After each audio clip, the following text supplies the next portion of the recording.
disons merci à Dieu pour le souffle de vie qui nous a renouvelés en cette journée. Sans la résurrection de Jésus, le christianisme n'a aucun sens, n'a aucune vie, n'a aucune puissance. Sans la résurrection de Jésus, les cultes n'ont aucun sens. Sans la résurrection de Jésus, tout ce que nous ferons et faisons n'a aucun sens. La vie chrétienne a tout son sens seulement parce que Jésus est ressuscité. Sa mort est une chose, mais c'est sa résurrection qui nous a tout apporté. Et si Jésus était resté dans la tombe, on ne serait pas ce que nous sommes aujourd'hui. Les musulmans ont attendu que Mahomet ressorte de la tombe, mais il n'est jamais ressorti. Confucius aussi est parti, il n'est jamais ressorti. Il y a eu beaucoup de sages, selon l'histoire, qui sont allés dans les tombes, mais qui ne sont jamais ressortis.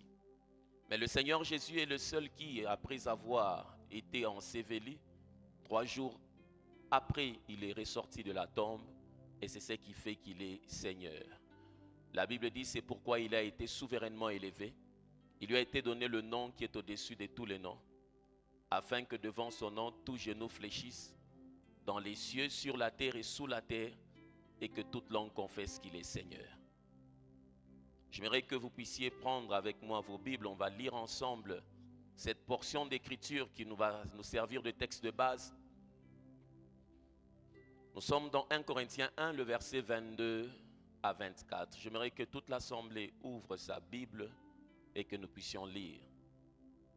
Il est anormal dans un séminaire que quelqu'un soit assis à côté de toi qui n'a pas un stylo, qui n'a pas un cahier. C'est-à-dire que ce n'est pas quelqu'un qui milite à sa croissance spirituelle de manière intentionnelle.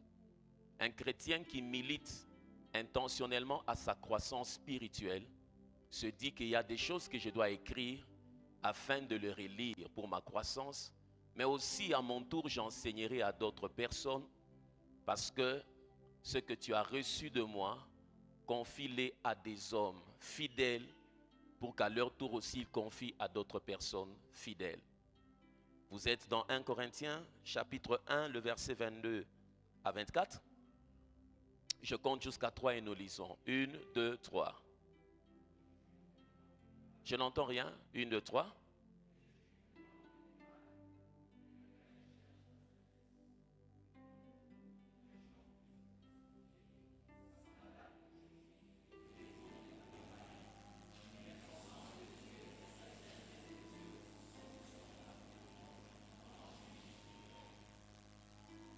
Une dernière lecture en respectant les virgules, en respirant et les points en s'arrêtant.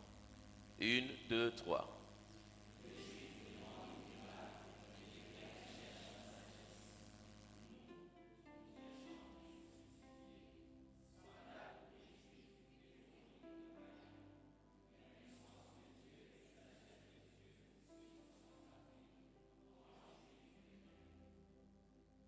Ce passage, pour le comprendre, il faut rentrer dans son contexte en commençant à partir du verset 10e que je vais lire.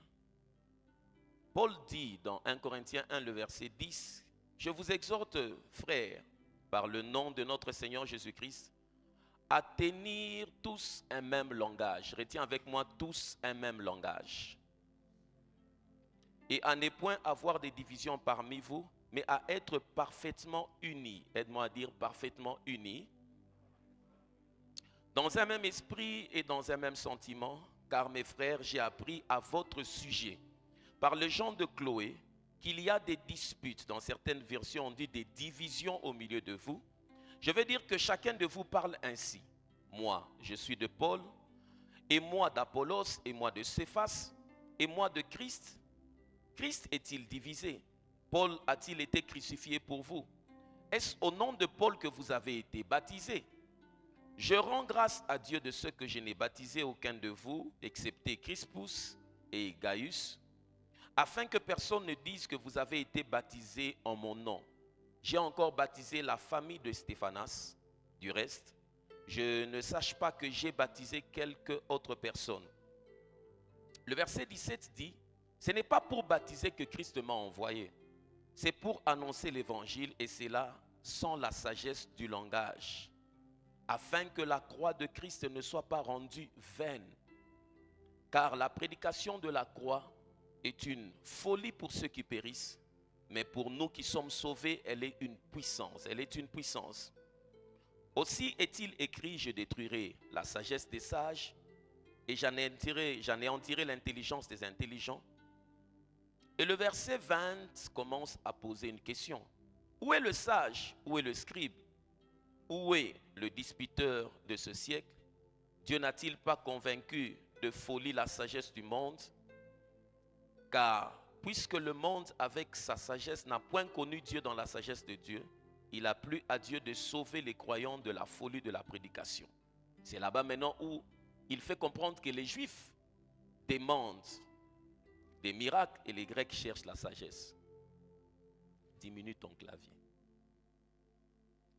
Alors, dans la marche avec Dieu, les chrétiens sont dans la routine de la célébration de la Pâque, mais plus on regarde comment les choses se passent, ce que devait être l'Église à cause de la résurrection de Jésus ne l'est pas.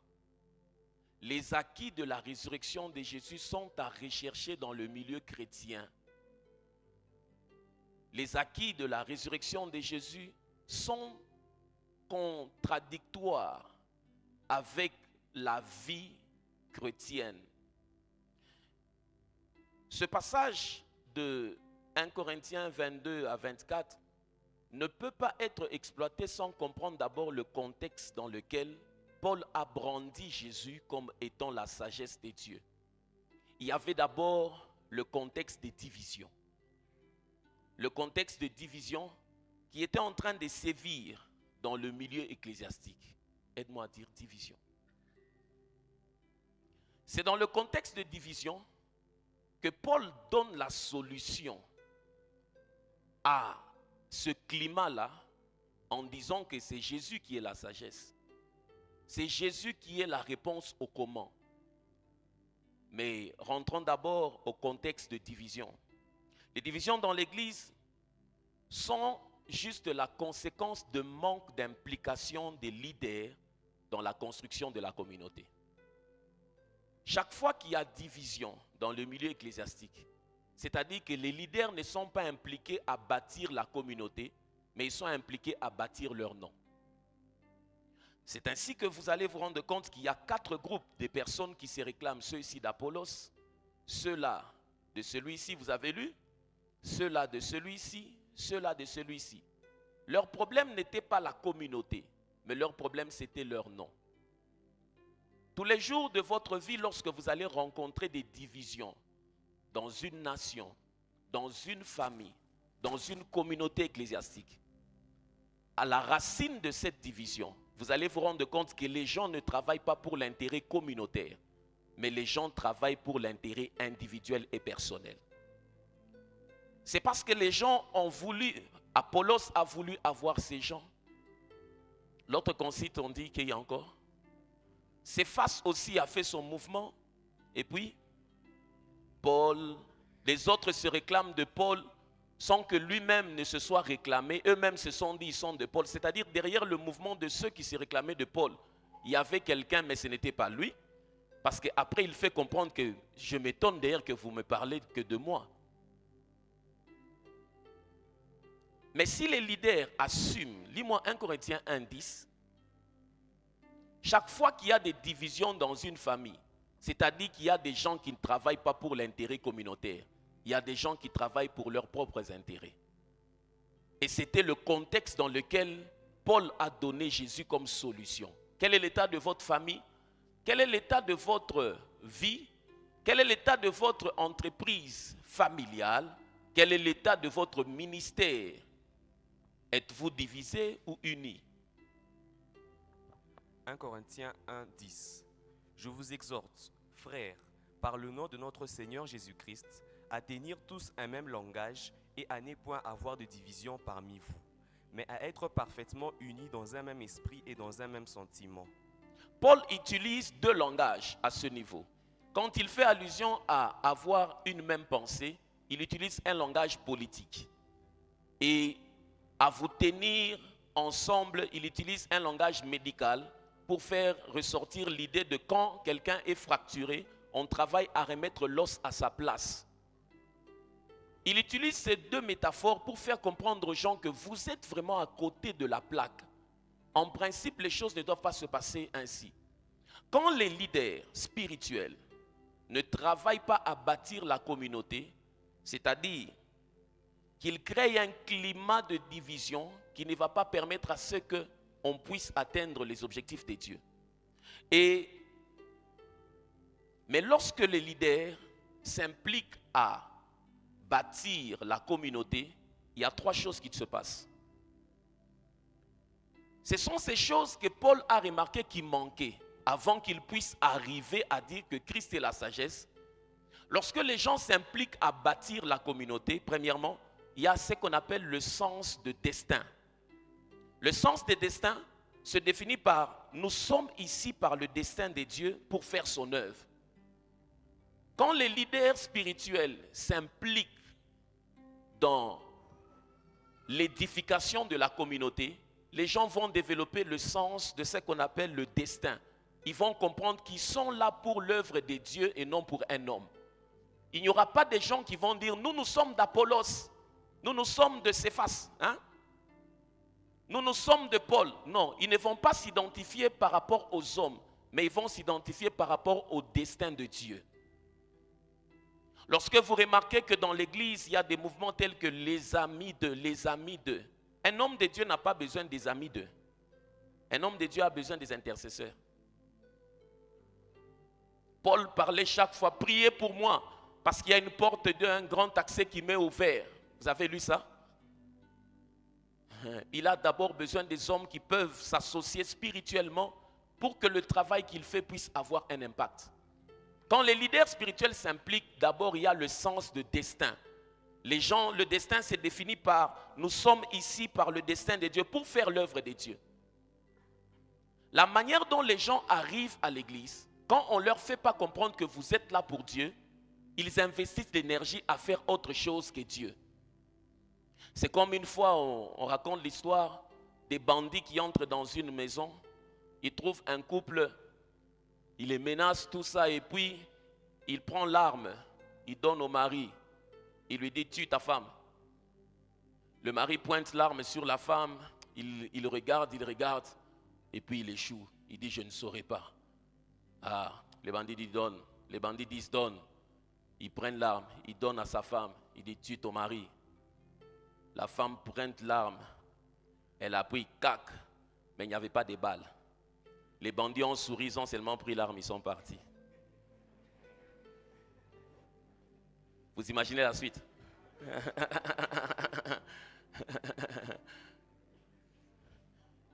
Il y a aussi une autre histoire d'un couple qui s'est dit qu'ils en ont marre de la vie et ils vont sauter ensemble du haut d'un bâtiment. Il se fait que le jour où ils doivent sauter, tellement ils se sont battus avec la vie, ils se décident de sauter. Le jour où ils se décident de sauter, quand ils courent, ils arrivent, ils veulent sauter. L'homme s'arrête. La femme a sauté dans le vide. Mais quand il regarde comme ça, elle avait un parachute.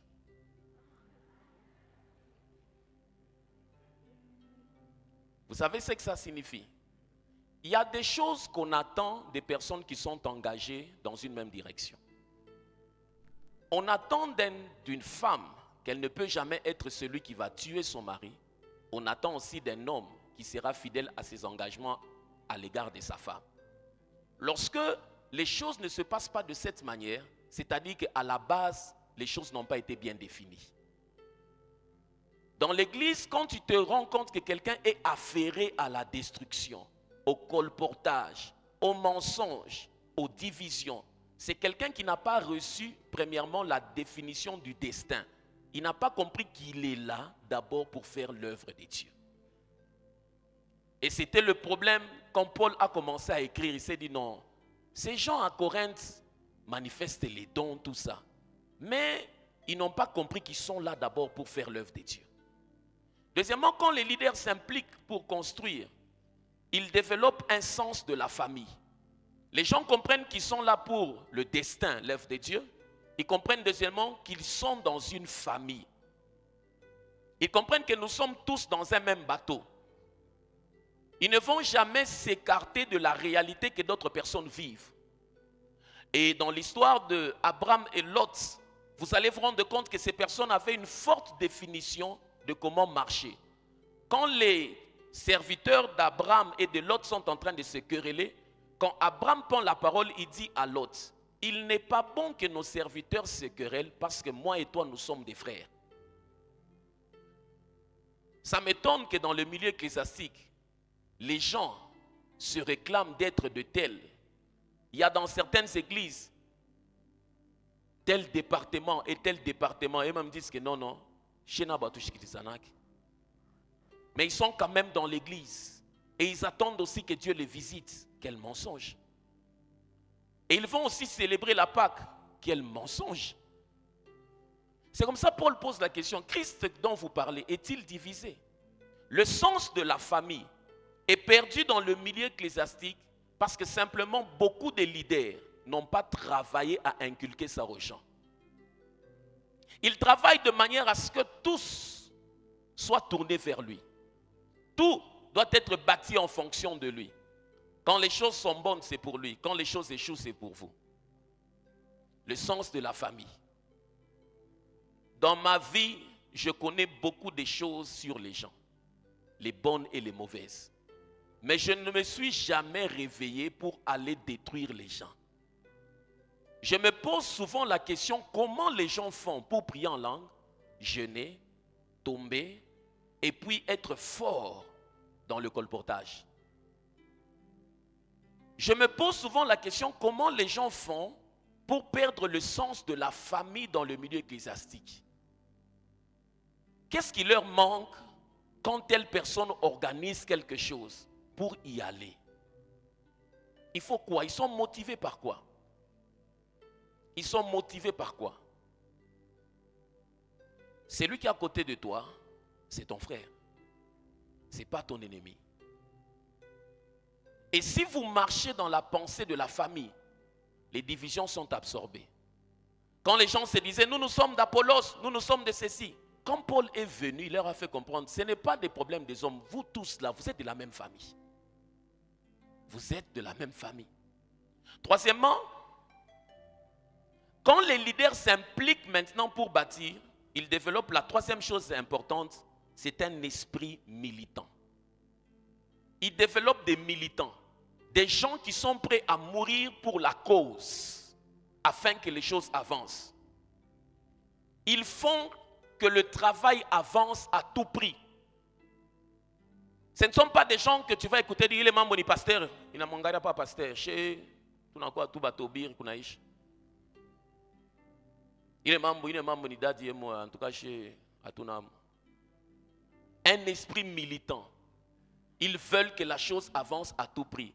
Mais quand quelqu'un se réclame d'Apollos, lui le problème ce n'est pas que les choses avancent. Quand quelqu'un se réclame de Paul, lui le problème n'est pas que les choses avancent. Quand vous êtes à la tête d'un département et que vous perdez la pensée que vous êtes là pour le destin divin, c'est une famille et vous êtes des militants, vous n'allez jamais avancer. Dans une famille, un père normal veut que tous ses enfants réussissent, n'est-ce pas? Tu as déjà vu un père qui dit non, nous on a fait un go au Tachindak, oui, au Tachin. Tu as déjà vu ça? Mais ça m'étonne de voir dans certains milieux, quand tu regardes comme ça dans leur département, tu dis petit cœur, petit esprit. Dans ce qu'il fait, il n'a aucun cœur de la paternité. Il n'a aucun cœur de la paternité. J'étais avec quelqu'un une fois dans un salon de coiffure, il m'expliquait comment est-ce qu'un pasteur devait voyager. Il a laissé le message à une autre personne.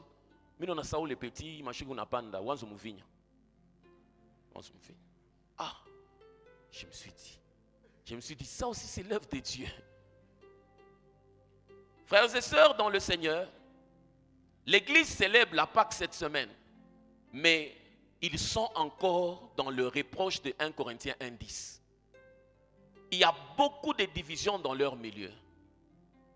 Quand l'équipe nationale a joué au foot, Quand il marquait, je n'ai pas vu quelqu'un poser la question, Silas Nikandembo. Je n'ai pas vu quelqu'un poser la question, Nani, oui ça, est-ce Nikasai? Avant de sauter, personne n'a posé la question par rapport à la tribu.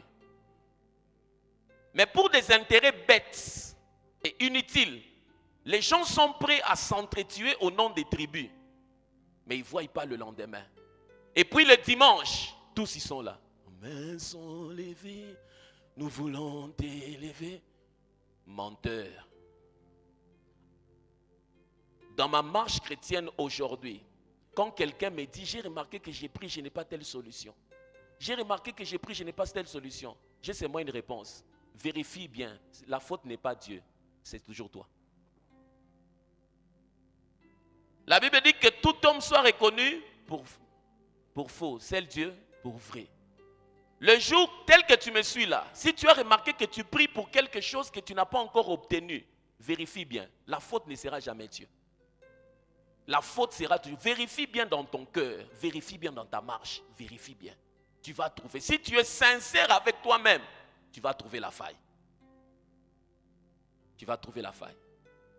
Et le climat dans lequel Paul évoluait, il a voulu, avant de dire Christ est la solution, célébrons la Pâque, il a dit non, je me suis rendu compte qu'il vous manque la pensée du destin. Je me suis rendu compte qu'il vous manque la pensée de la famille. Je me suis rendu compte que vous n'êtes pas des militants. Vous savez ce qu'on appelle un militant? Les sectes évoluent parce qu'ils ont développé la pensée du destin, la pensée de la famille et la pensée des militants. Une secte a des véritables militants, des gens qui travaillent de manière à ce que les choses avancent à tout prix. Une famille, il ne peut pas accepter que quelqu'un qui est de leur famille soit méprisé, humilié pendant que lui il est là. En 1943, dans le stade le plus grand du monde à l'époque, c'était à Munich. D'autres disent Munich, les francophones aussi nous compliquent beaucoup. C'était en Allemagne. 1943, à cette époque-là, c'était le plus grand stade au monde. 100 000 jeunes gens se sont réunis pour célébrer un homme qui s'appelle Adolf Hitler. 100 000, ils ont rempli le stade. Ils avaient des chemises marron et ils se sont arrangés d'écrire le nom d'Hitler avec leur corps. Ils se sont mis, vous voyez comme les gens font, ils se sont mis de cette manière. Et puis ils étaient en train de crier, nous sommes à toi, nous sommes à toi. Parce que le mouvement nazi était devenu comme un mouvement spirituel. Ils avaient un destin. Ils sont là pour Hitler. Ils étaient une famille, ils étaient des militants. Et en 1943, ça a permis à ce que ces gens puissent conquérir l'Europe. Le nombre de chrétiens que nous avons n'a même pas bougé toute une ville. Mais les gens prétendent que nous sommes remplis de l'esprit. Ils ont conquéri l'Europe. Vous êtes avec moi? Le même mouvement se passe des personnes qui avaient un destin. Des personnes qui avaient compris qu'ils sont une famille. Des personnes qui avaient compris qu'ils sont des militants. Nous sommes en Chine à l'époque de Mao Tse-tung. Il y a un petit livre rouge. Des étudiants ont absorbé ce livre, Et quand vous suivez l'histoire, c'est à ce moment-là que la Chine a connu ce qu'on appelle la révolution culturelle. C'est-à-dire que les gens ont changé leur manière de penser. Parce qu'ils ont adhéré au fait que nous avons un destin. Nous sommes une famille et nous sommes des militants. On ne peut pas célébrer le ressuscité lorsqu'on n'est pas dans le même destin, lorsqu'on ne s'identifie pas comme des frères et lorsqu'on ne milite pas pour la cause de l'avancement du royaume.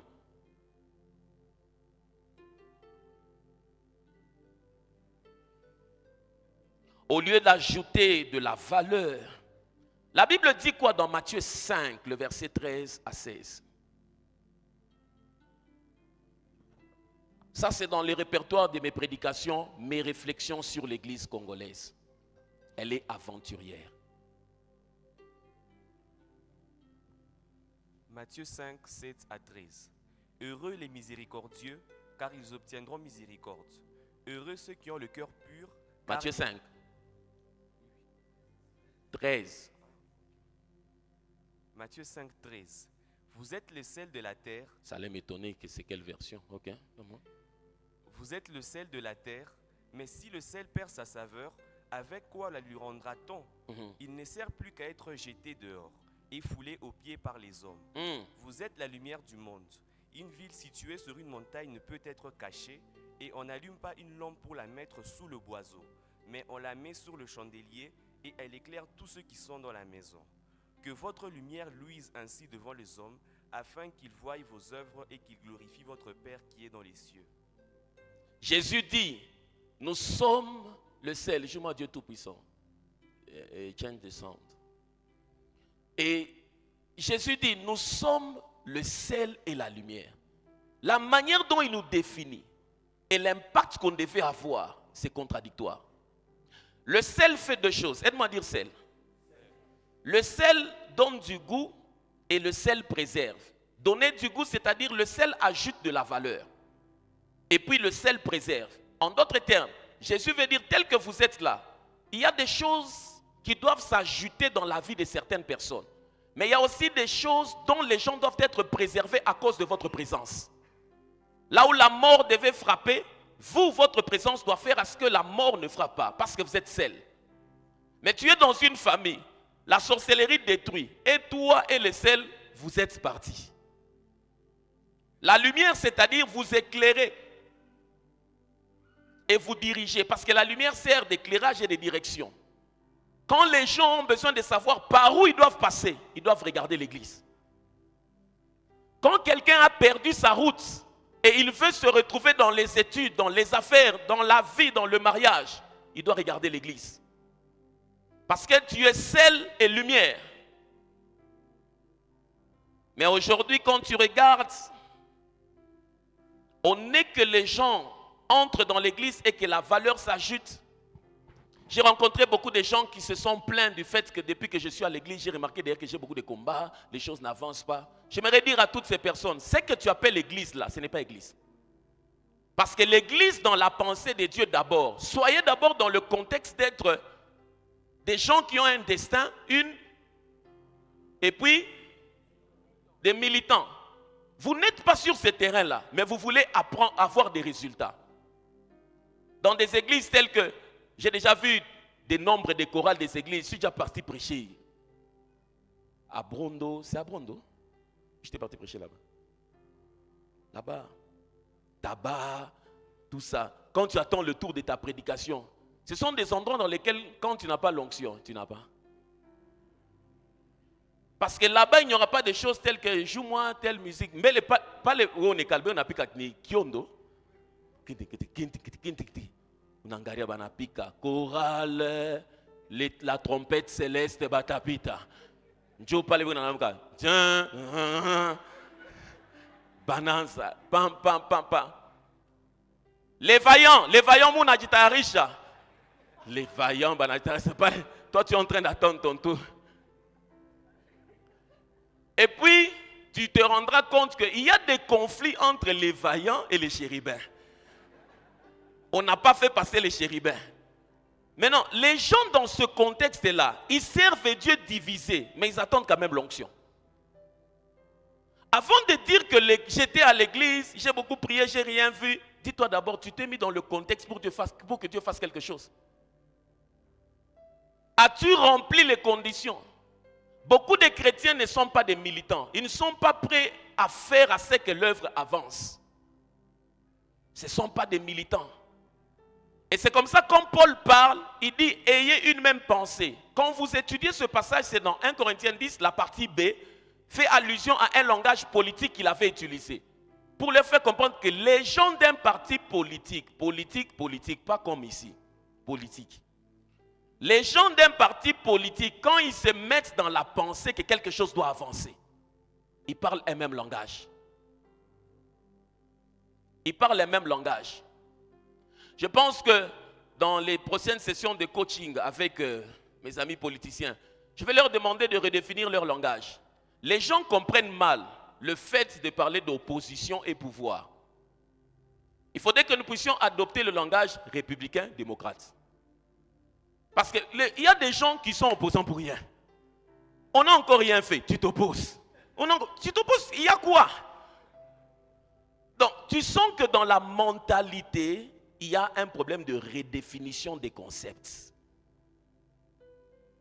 Et même dans le milieu ecclésiastique, il y a des gens qui traversent les portes de l'église, mais dans leur tête, par rapport à militer pour que l'œuvre avance. Être une famille. L'église doit ajouter de la valeur aux gens. Et c'est pour ça que j'enseigne ce soir, pour te dire que revois d'abord ta manière de célébrer la Pâque. Est-ce que tu poursuis le destin de Dieu? Est-ce que tu t'identifies comme enfant de la famille de Dieu? Es-tu un militant? Dans les actualités aujourd'hui, parmi les actualités qui sont à la une, il y a eu la vente de la porte qui a joué le rôle dans le film Titanic. Cette porte a été vendue à 715, 708 euros. Tu sais c'est combien? 718 1750 euros. Ça fait 777 312,92 $. La porte sur laquelle les DiCaprio étaient là. Aujourd'hui, parmi les actualités à la une, cette porte a été vendue à 700 000 $. Dis-moi, si cette porte avait été achetée chez un menuisier simple, ça allait avoir ce prix-là? Qu'est-ce qui a ajouté de la valeur à cette porte? C'est le contexte du film. De la même manière, si avant que tu viennes à l'église, tu avais une certaine valeur, et que tu viens à l'église, ta valeur n'augmente pas, c'est-à-dire l'église a échoué. Dans le contexte de l'église, quand tu entres à l'église, il faut qu'il y ait une valeur ajoutée. Et le fait que vous n'avez pas joué sur ces trois cordes, du destin, de la famille et du militant, l'église est en train de subir un grand mépris. 1 Timothée 3,15 donne un argument important. 1 Timothée 3,15. Mais afin que tu saches, si je tarde, comment il faut se conduire dans la maison de Dieu, qui est l'église du Dieu vivant, la colonne et l'appui de la vérité. Relis ça doucement. Afin que tu saches. Mais afin que tu saches, si je tarde, comment il faut se conduire dans la maison de Dieu, qui est l'église du Dieu vivant, la colonne et l'appui de la vérité. L'église du Dieu vivant, qui est la colonne et l'appui de la vérité. Quand le diable veut détruire une société, il empêche l'église d'avoir de l'impact. Quand le diable veut détruire une ville, il empêche l'impact de l'église dans cette ville. Quand le diable veut détruire une nation, il empêche l'impact de l'église dans cette nation. Parce que l'église, c'est la colonne de la vérité. Ce passage veut dire ceci. Quand quelqu'un sent que dans sa vie, il y a une confusion, la médecine n'a pas donné solution à son problème.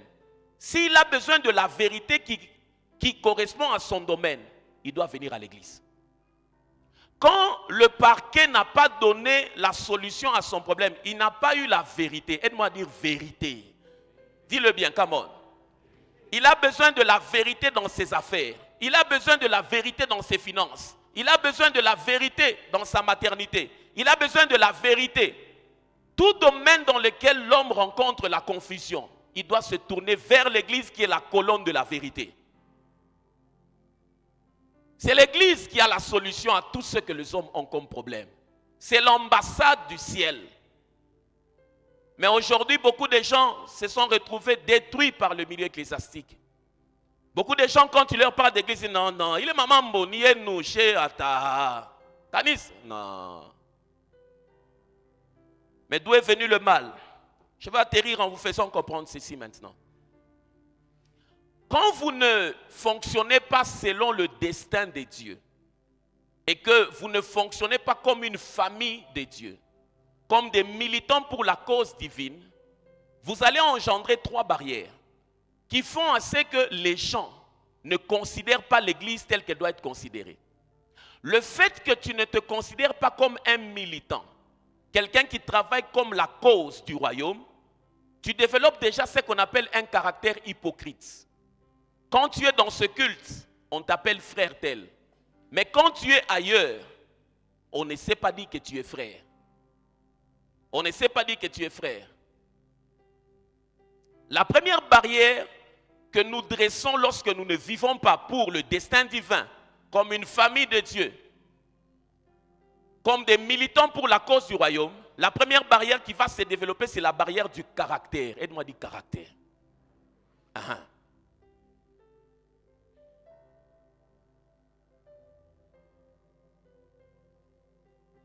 C'est comme ça Paul a dit, ayez un même langage. Prends ça dans Parole de vie. 1 Corinthiens 10.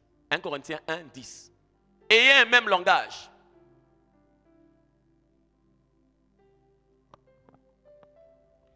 Frères et sœurs chrétiens, au nom de notre Seigneur Jésus-Christ, je vous le demande, soyez tous d'accord entre vous. Parmi vous, pas de division. Soyez très unis, ayez un même esprit et une même pensée. Soyez d'accord, un même langage. La personne qui peut tenir un même langage face à une chose, c'est une personne de caractère. Deux images fortes. Il s'agit de Joseph et il s'agit de Samson. Joseph, par la force du caractère, avait deux propositions, le plaisir et la prison. Mais Joseph choisit le paix de la prison et il renonce au paix du plaisir, au nom du caractère. Samson avait aussi le plaisir, mais il a choisi le plaisir. Mais son plaisir l'a conduit en prison. Mais la prison de Joseph l'a ramené après dans la gloire où il a eu un plaisir mérité. Le caractère peut être défini de plusieurs manières. Mais la première des choses, c'est que le caractère, c'est un engagement à un ensemble de valeurs sans compromis. Quand on dit que tel homme d'affaires a un caractère, telle femme a un caractère, cette femme des médias a un caractère, cet homme, ce magistrat a un caractère. On veut dire premièrement que c'est quelqu'un qui a un engagement à un ensemble de valeurs sans compromis. Joseph a dit, je ne peux pas trahir ma race.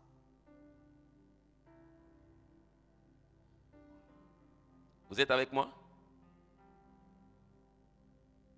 C'est quoi encore le caractère? Le caractère, c'est la volonté de sacrifier votre plaisir pour le bien de vos principes.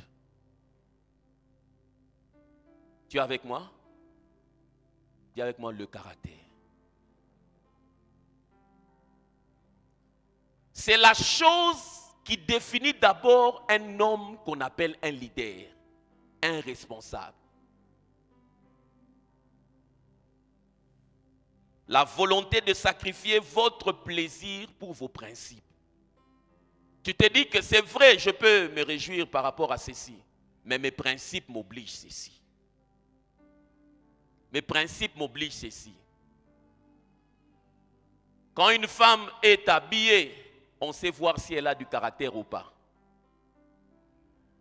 Quand un homme est habillé avec un sous-vêtement que tout le monde sait voir, on sait voir qu'il n'a pas du caractère. On sait voir qu'il n'a pas de caractère. Par sa manière de présenter. C'est quoi encore le caractère? C'est l'autodiscipline imposée conformément aux convictions morales. L'autodiscipline imposée conformément aux convictions morales. En d'autres termes, quand quelqu'un a du caractère, c'est quelqu'un qui a des convictions. J'ajoute quelque chose à la vie de quelqu'un? Acclame d'abord le Seigneur.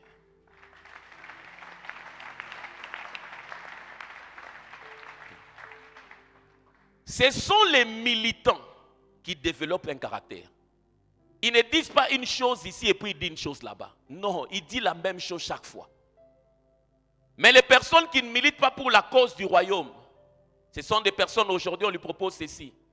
Il est chrétien à l'église, il est tété à la fête d'anniversaire. Tu comprends ce que ça veut dire?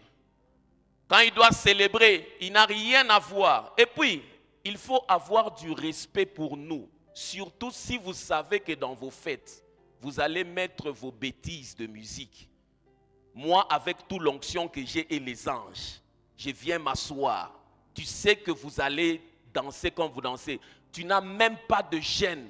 Tu as appelé vos responsables d'église. Vous vous mettez à danser normalement. Nous, on est assis. Je m'empêche seulement de te maudire.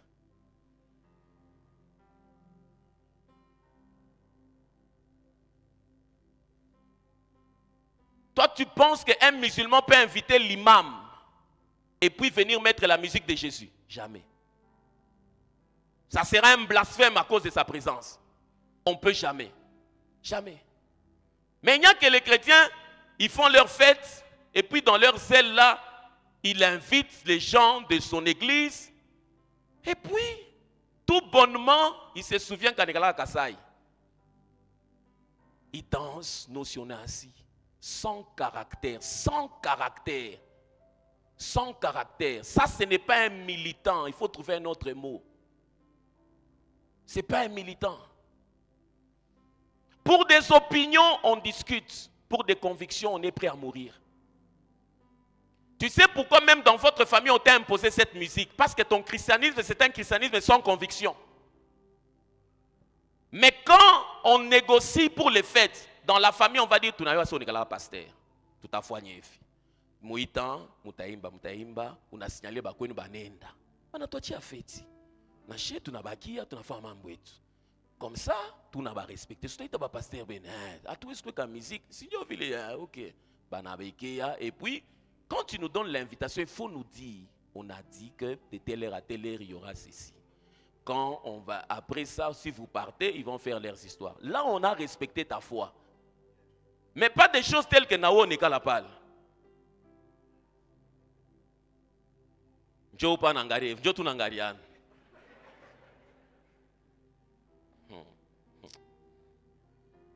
Caractère, caractère. Et le christianisme d'aujourd'hui, il y a beaucoup de chrétiens qui n'ont aucun caractère. Ça se voit qu'ils n'ont pas de principes à sauvegarder. Ce ne sont pas des militants. Quand vous ne fonctionnez pas comme des gens qui poursuivent le dessein divin, comme et puis, combien de mots? Aide-moi à dire à ton voisin. Le destin des militants. Il y aura le manque de caractère. Deuxièmement, il y aura un grand problème. C'est le manque d'enseignement qui donne des solutions aux problèmes de la vie. Le manque d'enseignement qui donne des solutions aux problèmes de la vie. 1 Corinthiens 6. Oh, j'aime ce passage, mais ça fait honte de l'entendre. Lis-moi 1 Corinthiens 6, le verset 4 à 6.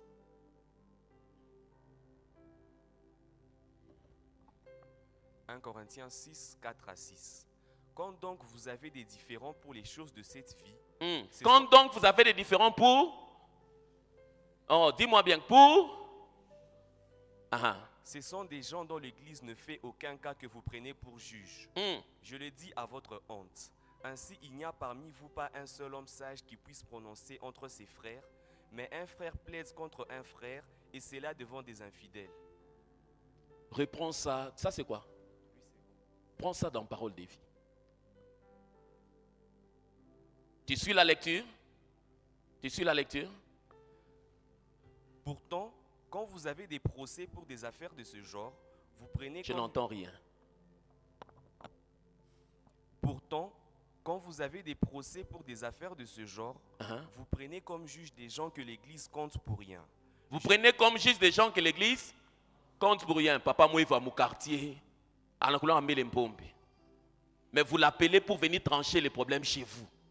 Vous l'appelez même, il est sage. Continue. Je le dis et c'est une honte pour vous. C'est quoi? Non, je n'entends pas. C'est quoi? Il n'y a donc parmi vous aucune personne sage capable de servir d'arbitre entre un chrétien et un autre. Mais un chrétien est en procès contre un autre Et c'est là devant des juges qui ne croient pas au Christ. Et c'est là devant des juges qui ne croient pas en Christ. Là, ils vous méprisent. Ah, c'est un ou pasteur, non, ou pasteur. Bana quoi ku justice. Pasteur, vous gagnez son machine à tout coucher, membre. C'est moi de tout le eux-mêmes. Et puis, ils vous parlent avec beaucoup de mépris. Ils disent, vous êtes venus au parquet. Mais vous dites souvent que la justice est faillible. Mais vous avez la justice de Dieu. Comment se fait-il qu'aujourd'hui vous êtes dans nos murs, cher homme de Dieu? Avec beaucoup de mépris, ils parlent. Les enseignements qui donnent solution aux problèmes de la vie, on y accède lorsqu'on poursuit les desseins de Dieu. La sagesse divine est la conséquence de ceux qui poursuivent le destin de Dieu. Parce que quand ils poursuivent le destin de Dieu, lorsqu'ils rencontrent des défis, Dieu leur donne cette inspiration surnaturelle. C'est là où la Bible dit, n'ayez pas peur quand vous serez devant eux, je vous donnerai ce qu'il faut dire à la minute. Dans vos familles, vous avez des problèmes. Vous partez chercher quelqu'un. C'est un chef coutumier. Ah ça non, pour ce problème ici, il faut que l'aîné de la famille vienne parler dans la parcelle. Ah oui, que le sens, comme ça on dit. L'aîné de la famille, polygame 3 fois. Polygame 3 fois. Quand il entre dans la parcelle, il parle. Même les démons s'étonnent. Il s'étonne. Il dit quoi? Que nous on parte.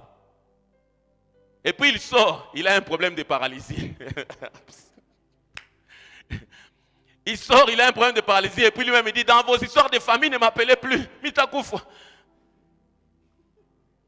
Le manque de enseignements. Vous savez, quand les gens traversent les murs d'une église, ils veulent avoir des réponses. Quand les gens traversent les murs d'une église, quand les gens savent que tu pars prier, ma soeur, tu m'entends? Frère, vous m'entendez? Quand les gens savent que vous priez, c'est-à-dire ils attendent que quand ils ont un problème, que tu donnes une réponse. Les gens ont des commandes de la vie. Dans 2 Rois, par exemple, le verset 7, il y a un comment, il y a la famine. Les gens se posent la question, comment on va manger demain? Comment on va manger demain? Élisée se lève, il dit, demain à la même heure, la farine va baisser de prix. Demain à l'heure, la farine a baissé de prix. Les gens ont eu une réponse au comment. Il s'est posé un problème politique. Nous sommes dans ce passage. 1 Samuel 9, le verset 16. J'aime comment la Bible dit. Demain à 7 heures, je t'enverrai un homme du pays de Benjamin. Tu le oindras pour qu'il soit prince sur mon peuple. Il sauvera mon peuple de la main. Dis-moi ça. 1 Corinthiens 9, 16. Non, 1 Samuel 9, 16. 1 Samuel 9, 16. Demain, à 7 heures, je t'enverrai un homme du pays de Benjamin, et tu l'oindras pour chef de mon peuple d'Israël. Il sauvera mon peuple de la main des Philistins, car j'ai regardé mon peuple, parce que son cri est venu jusqu'à moi. Dis avec moi comment. Les gens se posent la question dans la famille, comment notre famille va percer? Mais tu es chrétien, tu es là, toi aussi tu te poses la question comment? Les gens se posent la question, comment la ville va percer? L'église aussi, c'est là, en tout cas nous aussi on ne sait pas. Hein? On regarde comment les choses vont se passer. Comment Lubumbashi va se développer? L'église organise des 50 jours, des 100 jours, des 260 jours de jeûne et prière. Mais aucune sagesse qui pour dire aux gens, voici ce que vous devez faire. C'est pour cela on est méprisé. Le féticheur n'a pas WhatsApp. Il n'a pas Instagram. Mais l'homme le plus élevé connaît son adresse. Parce que simplement, il a quand même donné des solutions. Les gens cherchent des solutions. Ils ont des comment.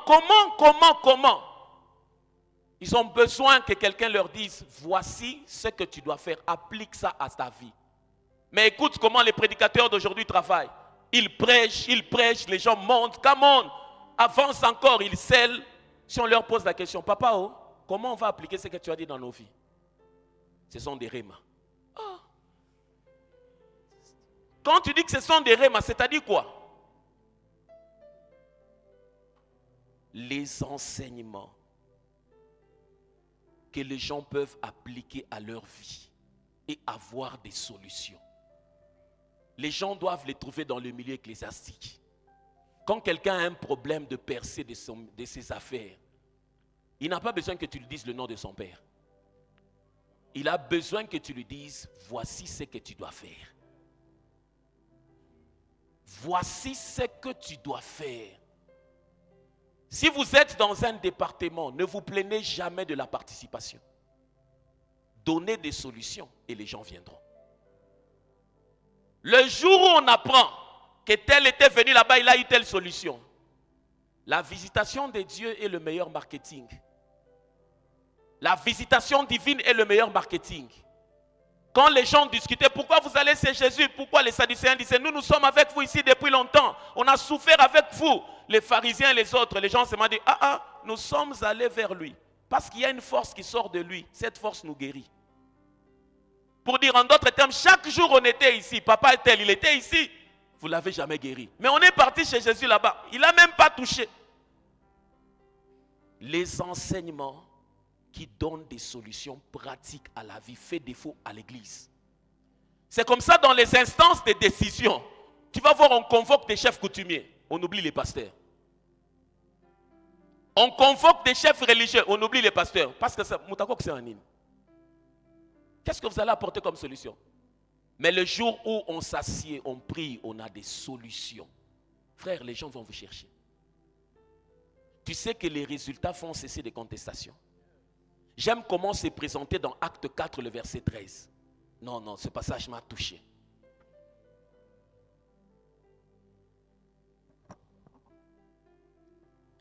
Acte 4, 13.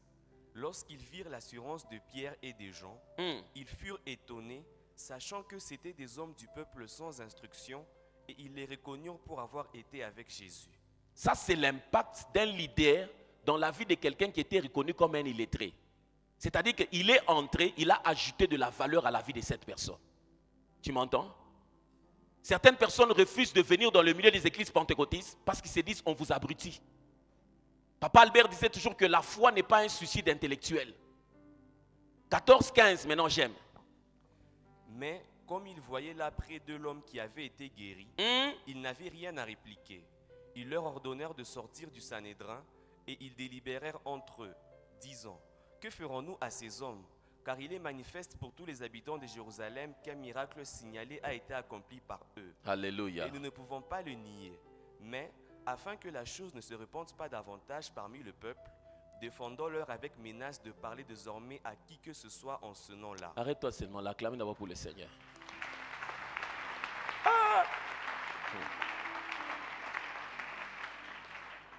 La Bible dit, ils discutent, mais il y a des évidences. Des évidences, ils se disent que même si on discute, ce qui est vrai, un miracle a été fait. Parce que le paralytique là, il est là. Quand vous avez des solutions avec votre Bible, personne ne va mépriser votre christianisme. Si vous n'avez pas de solutions avec votre Bible, on va piétiner votre christianisme. Il faudrait que votre foi produise des preuves. Et la troisième barrière, la première barrière c'est laquelle? Le caractère. La deuxième? Le manque d'enseignement qui donne des solutions parce que simplement les gens ne sont pas connectés au dessein de Dieu. Troisièmement, l'absence d'un véritable pouvoir spirituel qui soutient et défend nos positions.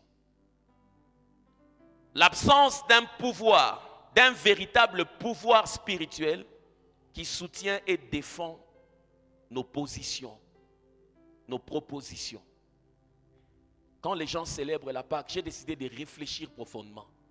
Jésus ressuscité, la vie des chrétiens doit rester comme ça. Jésus ressuscité, les gens continuent à vivre sous des malédictions familiales. Jésus ressuscité, les gens continuent à vivre de tels blocages. Quelle est la différence entre le fait que tu ne sois pas sorti de la tombe, Jésus, et le fait que tu sois sorti de la tombe? Il faut qu'il y ait une différence. Le manque, l'absence d'un véritable pouvoir spirituel qui soutient les choses qu'on défend. C'est-à-dire quoi? Bien-aimés dans le Seigneur, lorsque vous poursuivez le dessein de Dieu, vous militez pour la cause divine, Dieu vous dote de sa puissance. La Bible dit dans Acte 1:8, vous recevrez une puissance. Le Saint-Esprit survenant sur vous et vous serez des témoins. Un témoin véritable est celui qui a des preuves de son témoignage. Si tu ne sais pas prouver les choses que tu témoignes, personne ne va croire. Le monde a besoin non pas de discours mais des évidences. Le monde a besoin de preuves. Tu dis que tu as Jésus dans tes affaires, que ça prospère. Tu dis que tu as Jésus dans ton mariage, que ça prospère.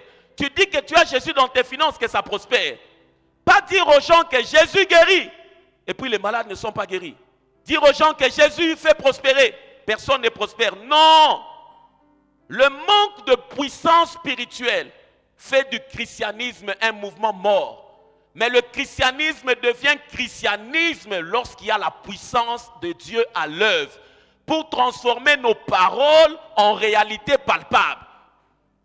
Oh. Quand tu dis des choses que les gens ne peuvent pas vivre, non, à la jeunesse, nous croyons en l'onction de Dieu agit, les gens y agir, mais le maïchine. Quand ça va vous toucher là, nous allons croire. Une foi qui n'est pas visible dans ta vie n'est pas transférable. Les preuves, les évidences. C'est là où j'aime le passage de Acte 8, le verset 6. Et c'est là où on va terminer pour prier. Un chrétien responsable, quand il prie, Seigneur, il faut qu'il y ait des évidences. Il faut que ta puissance soutienne mes paroles. Je suis dans les affaires, j'ai besoin des évidences. J'étudie, j'ai besoin des évidences. Dans mon mariage, j'ai besoin des preuves. Acte 8, le verset 6. Les foules tout entières étaient attentives à ce que disait Philippe lorsqu'elles apprirent et virent les miracles qu'il faisait. Oh! Lorsqu'ils entendirent et virent. Salut le Saint-Esprit, je vais te dire une chose. Dans ta vie chrétienne, si les gens entendent seulement les choses que Dieu fait sans les voir, personne ne va croire. Un témoin qui a entendu est plus faible que celui qui a vu. Il faudrait que les gens conjuguent, on a entendu mais aussi on a vu. Si les choses que tu dis sont seulement des sons, mais ne sont pas des réalités palpables, personne ne va te croire. Il faudrait que les gens entendent et voient Dieu dans ta vie. C'est ma prière pour toi. Ne sois pas un chrétien qui dit seulement des choses. Que les gens entendent que Dieu agit dans ta vie, mais quand ils vont venir, qu'ils voient qu'il y a des preuves. L'église que les gens fréquentent, ce ne sont pas les églises où le pasteur est un bon parleur. Ce sont les églises où l'évangile est prouvé. J'étais avec Papa Tchalou en train de parler avec lui, il m'a dit, quand les gens parlent de l'onction, c'est-à-dire, par exemple, ce que tu as réalisé en 5 ans, c'est l'onction. Comment quelqu'un peut avoir l'onction sans avoir des résultats? Quand tu dis que tu as l'onction dans ton ménage, c'est-à-dire vous commencez dans une pièce, vous allez dans 2 pièces et puis vous devenez propriétaire. Quand tu dis que j'ai l'onction dans mon ministère, c'est-à-dire vous commencez au garage, vous sortez, vous devenez propriétaire. Non, j'ai l'onction dans les affaires, c'est-à-dire que tu commences avec les associés d'eux et puis tu deviens l'actionnaire principal. Des preuves. Je ne sais pas quand vous vous mettez à genoux, vous dites quoi à Dieu? Combat mes ennemis, combat ceci. Il y a des combats qui se terminent lorsque tu ajoutes la valeur à ta vie. Avant que quelqu'un vienne t'affronter, il réfléchit plusieurs fois. Il se dit avant il avait cette taille. Toi tu penses que les gens qui en voulaient au président avant qu'il soit président continuent à l'en vouloir? Tu penses? Ils réfléchissent avant de continuer ce conflit-là. C'est ce qui arrive quand tu prends de la taille dans la réalité de la vie. Frère, si tu ne perces pas, oh, la belle famille est en train de me faire marcher. Oui, on a des inquiétudes. On ne sait pas où est-ce que vous allez aller avec cette fille. Il n'y a pas de preuve dans ta vie. On va te la donner seulement comme ça. Des preuves. Des preuves. Il faut des preuves. Vous êtes avec moi?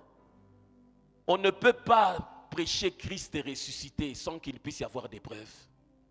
Le Christ ressuscité est celui qui est venu nous donner le pouvoir pour que nos paroles deviennent une réalité. Qu'il y ait des preuves dans tes études. qu'il y ait des preuves dans ton ministère, qu'il y ait des preuves dans tes finances, qu'il y ait des preuves que dans votre famille qu'on sent que Tozanaya Nabi soit Sambelaka. Qu'il y ait des preuves dans votre famille, que l'on sente que non, ma fille elle prie. Moi je n'ai pas la foi, mais ma fille prie. Potiphar n'a pas réfléchi 2 fois pour savoir que parmi les serviteurs, il y avait un qui est entré qui n'était pas comme un autre. Il avait l'habitude d'avoir des serviteurs, mais un jeune homme qui s'appelle Joseph est venu. Potiphar dit non, depuis que tu es entré dans le système des ressources humaines de ma maison, je me suis rendu compte que je suis béni et au champ et à la maison. Peut-être que jusqu'à présent, ton potentiel spirituel n'était pas activé. Mais je prie, précieux Saint-Esprit. Ta parole déclare que nous sommes le sel et la lumière. Que ces paroles ne soient pas une lettre morte. Je prie, Père, que ton onction soit une réalité. Dans la vie des hommes et des femmes qui ont donné leur vie à Jésus, qui sont dans les airs. Que leur lumière brille. Que la lumière brille. Si j'étais toi, j'allais lever les mains et commencer à dire à Dieu,